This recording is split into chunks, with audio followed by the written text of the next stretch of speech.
মণ্ডলকে বেঙ্গল এসটিএফ গ্রেপ্তার করার পরেই মুখ্যমন্ত্রী শুভেন্দু অধিকারী তার নিজের ঘরে একটি পর্যালোচনা বৈঠক করেছেন।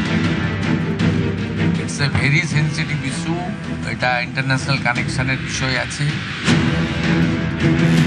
এই ভয়ঙ্কর, তার মানে এই যে দীর্ঘ বহু বছর ধরে এই পশ্চিম বাংলাটা জঙ্গিদের একটা আস্তানা হয়ে উঠছে।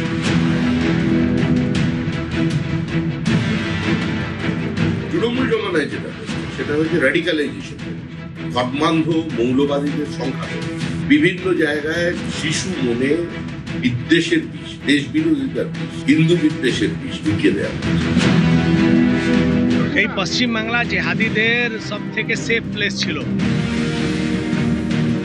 আওয়ার এমওএস উমেশ রাই অলসো এই স্ক্যানারের মধ্যে ছিল, বাকিটা আমি বলছি। It's a very sensitive issue. এরা দাবা করছে যে তারা নাকি সিএম কে মেরে দেবে, তার সহযোগীকে মেরেছিল, আমাকে থ্রেট করেছে। আমরা এটা সার্বজনিকভাবে বলিনি, কিন্তু আমরা এর বিরুদ্ধে আমাদের পুলিশ প্রশাসন লেগেছিল।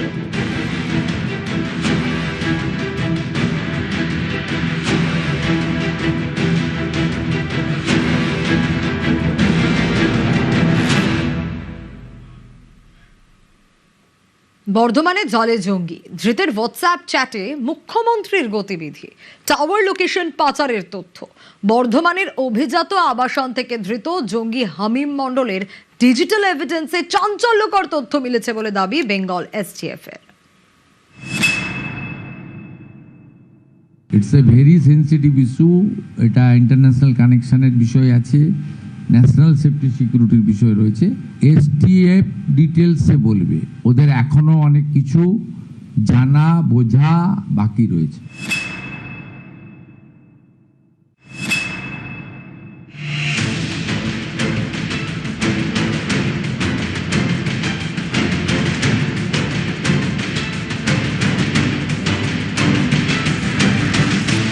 বৃহস্পতিবার সকাল 8টা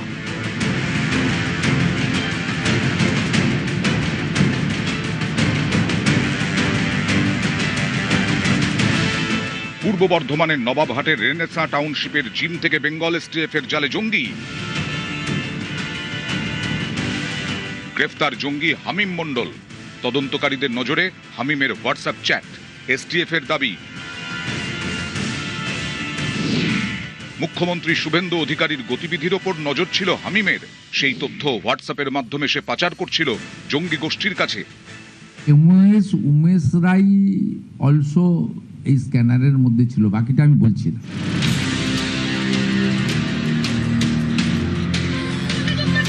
জঙ্গি হামিম মণ্ডলের টার্গেট ছিলেন হাওড়া উত্তরের বিজেপি বিধায়ক উমেশ রাইও। তিনি রাজ্যের পরিষদীয় দফতর এবং পুর ও নগর উন্নয়ন দফতরের প্রতিমন্ত্রী। এসটিএফ এর দাবি, উমেশ রায়ের পরিবারের সদস্যকে অপহরণের ছক ছিল হামিমের। সেই সদস্যের যাবতীয় তথ্য কাশ্মীরের সাজ্জাদ ভাট জঙ্গি গোষ্ঠীকে পাঠাতো হামিম। এসটিএফ এর দাবি, তারা জানতে পেরেছে সিক্রেট অ্যাপের মাধ্যমে পাক এজেন্টের সঙ্গে যোগাযোগ রাখত সে।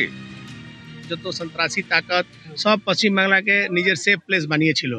তারা ভুলে গেছে যে এই পশ্চিম বাংলা এখন রাষ্ট্রবাদীর রাজনৈতিক দলের হাতে আছে। এরা দাবা করছে যে তারা নাকি সিএম কে মেরে দেবে, তো আমাকে থ্রেট করেছে।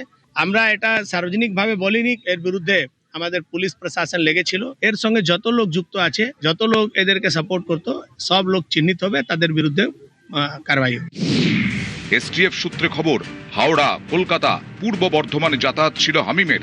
জৈশ-ই মোহাম্মদ জঙ্গি গোষ্ঠীর সঙ্গে হামিমের যোগ পাওয়া গেছে।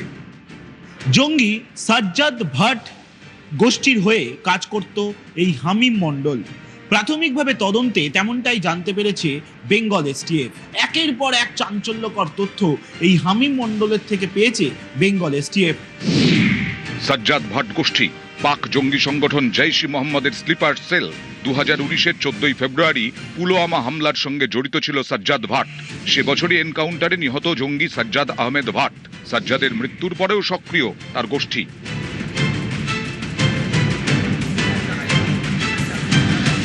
পূর্ব বর্ধমানের মন্তেশ্বরে হামিম মণ্ডলের গ্রামের বাড়ি।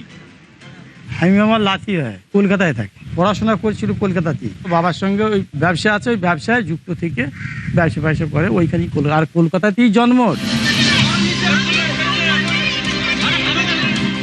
মাস তিনেক আগে হাওড়ার পিলখানায় ভাড়া বাড়িতে থাকতো হামিম মণ্ডল। পিলখানারই একটি গেঞ্জি কারখানায় সে কাজ করত।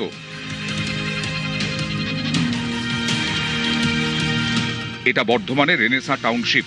মাস তিনেক আগে এই অভিজাত আবাসনে ফ্ল্যাট ভাড়া নিয়ে পরিবারের সঙ্গে থাকা শুরু করে হামিম মণ্ডল। এই রেনেসা টাউনশিপের জিম থেকেই বৃহস্পতিবার বেঙ্গল এসটিএফ এর জালে জঙ্গি। তার সাকরেদদের খুঁজে এসটিএফ।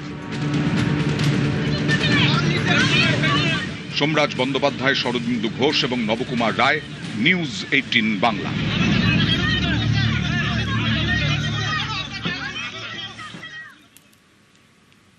খাগড়াগড়ের জেলায় ফের জালে জঙ্গি। অভিজাত আবাসনে হালিম মণ্ডলের ডেরা। আবাসনের নিরাপত্তা নিয়ে প্রশ্ন আবাসিকদেরই।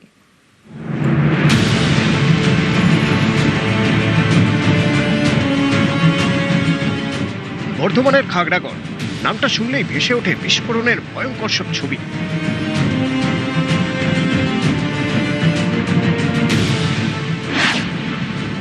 সেই খাগড়াগড় থেকে 2 কিলোমিটার দূরে নবাবহাটের রেনেসা টাউনশিপ। এই রেনেসা টাউনশিপ থেকে বৃহস্পতিবার গ্রেপ্তার করা হয় জঙ্গি হামিম মণ্ডলকে।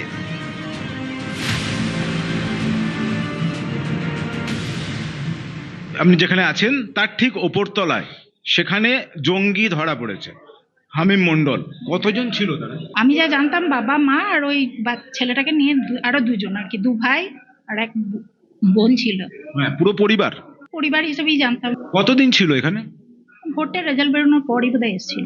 এখানে আগে চুরির ঘটনা ঘটেছে, ডাকাতির ঘটনা ঘটেছে, গুলি হয়েছে, এখন আবার জঙ্গি ধরা পড়লো।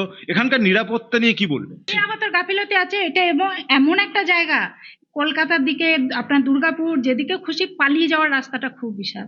এখানকার বাসিন্দা হিসাবে এটাই বলবো যে আমরা ভয়ে আতঙ্কিত। আপনারা নিরাপত্তা নিয়ে তো খুবই চিন্তিত। খুবই চিন্তিত, এটা তো আমরা 1000বার বলবো। ভালো স্টেপ নেওয়া উচিত। রেনেসা টাউনশিপ বর্ধমান শহর লাগোয়া অভিজাত আবাসন। কয়েক হাজার ফ্ল্যাট রয়েছে এই আবাসনে। এই টাউনশিপের অবস্থান খুব গুরুত্বপূর্ণ।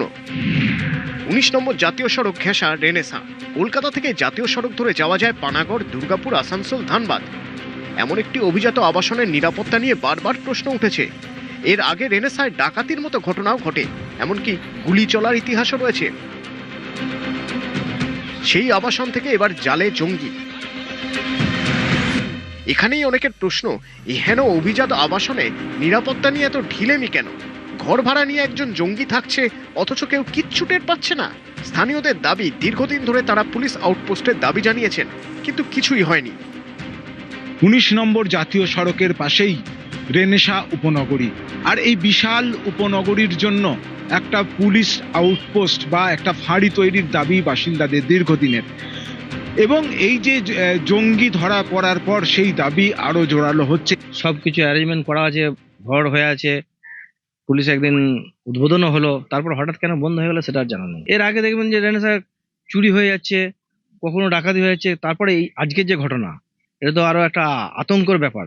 যেখানে দাঁড়িয়ে আছি এটা হলো রেনেসা উপনগরীর 3 নম্বর গেট দিয়ে ভেতরে ঢোকার রাস্তা। এখানে কিন্তু কোনো রকম কোনো গাড়ি থামিয়ে চেকিং বা কোনো রকম তাদেরকে তল্লাশি নেওয়ার কোনো ব্যবস্থাই কিন্তু এখানে নেই। মানে আপনারা কি যানজট সামাল দেন শুধু? হ্যাঁ, যানজট প্লাস যারা অচেনা ব্যক্তি যদি এসে আমরা আটকাই। কিন্তু এই তো আমি এতক্ষণ ধরে দাঁড়িয়ে দেখছিলাম যে একটা 4 চাকা যাচ্ছে, 2 চাকা যাচ্ছে, তো তাহার মধ্যে দিয়ে কি যাচ্ছে না যাচ্ছে। 4 চাকার তো ওইভাবে তো আমরা আটকাতে পারি না। এখানে হয়তো রেজিস্টার আছে, এগুলো ওয়ার্কিং যে কাজের মাসিগুলো সব যায়। কাজের মাসি যারা যাচ্ছে আসছে তাদের ওয়ার্ক যারা করছে তাদের নাম আছে, কিন্তু কোন গাড়ি যাচ্ছে না যাচ্ছে সেসবের না, হ্যাঁ, যতটা আমরা রেনেসার 3 নম্বর গেট দিয়ে ঢুকে যাওয়া যায় জঙ্গি হামিম মণ্ডলের ফ্ল্যাটে।